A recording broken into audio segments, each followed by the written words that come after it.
প্রিয় উপস্থিতি, ভারতের সেই শিহাব ভাই যিনি পায়ে হেঁটে হজ ব্রত পালন করবেন এই উদ্দেশ্যে রওনা দিয়েছিলেন, অবশেষে গতকালকে তিনি মক্কাতুল মুকাররমের পবিত্র ভূমিতেও পৌঁছে গেছেন। বিংশ শতাব্দীতে সেই ইতিহাস ফিরিয়ে আনলেন ভারতের শিহাব চট্টু। সবাই যখন বিমান কিংবা দ্রুতগতির জাহাজের যাত্রী, কেরালার মালাপ্পুরম থেকে তিনি হেঁটেই গিয়েছেন মক্কায়। আল্লাহ পাক তার মনের আশা পূরণ করেছেন। এটা যেন লৌকিকতা না হয়, একনিষ্ঠভাবে আল্লাহ তাআলার জন্য হয় এবং হজ্জে মাবরুর দান করেন। আল্লাহ পাকের কাছে সেই দোয়া করছি। সম্মানিত বন্ধুগণ, আমার ভাইয়েরা, আগেকার যুগে যখন প্লেন আবিষ্কার হয় নাই, যখন এত বড় বড় জাহাজ আবিষ্কার হয় নাই, তখন আগেকার যুগে যারা হজ ব্রত পালন করতেন তারা তো 6 মাস সময় লেগে যেত, যাইতে 6 মাস, আসতে 6 মাস, হেঁটে হেঁটেই হজ করে আসতেন।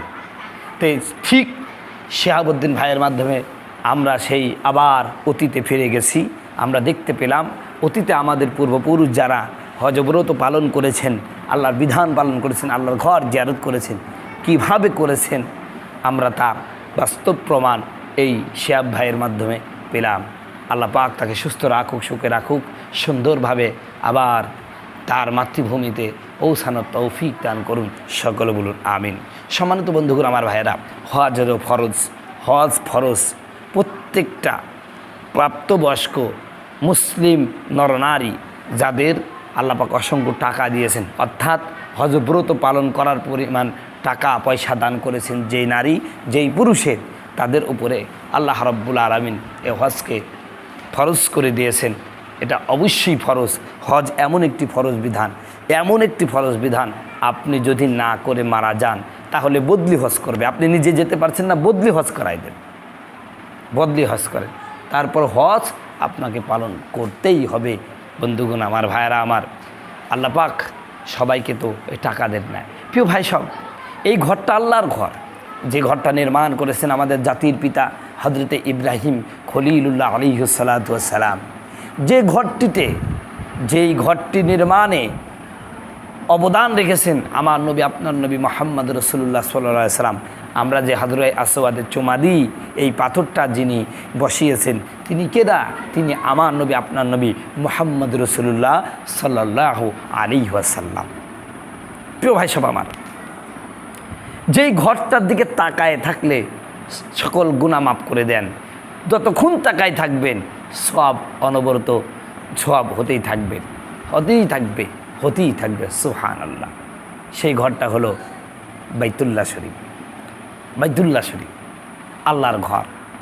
মনে আশা আমার অনেক, একদিন হজ করব, কিন্তু সেই ইনকাম নেই, সেই টাকা পয়সা নেই।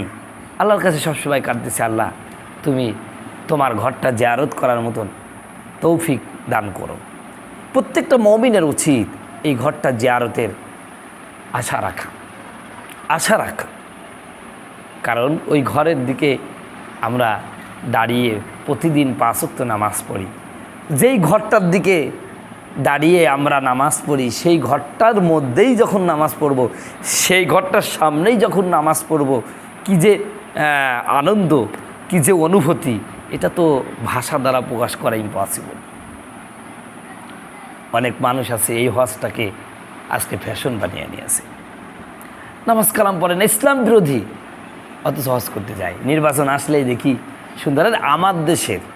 আমার দেশের এমন মানুষ হজ করতে যায় যাদেরকে দেখলে শয়তান পর্যন্ত হাসে, যেমন রাশেদ খান মেনন, তিনি হজ করতে গেছে। দুঃখ রাখি কই রাশেদ খান মেনন এর মতন মানুষ হজ করতে গেছে। আল্লাহ তুমি হজ কবুল করার মালিক, তবে এ সমস্ত মানুষকে আল্লাহ তুমি হেদায়েত দান করো।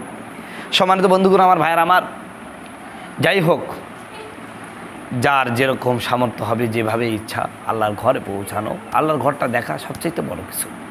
আল্লাহ সুবহানাহু ওয়া তাআলা আমাদের সকলকে ওই ঘর জিয়ারত না করে কাউকে যেন মৃত্যু না দেন, সকলে বলুন আমিন।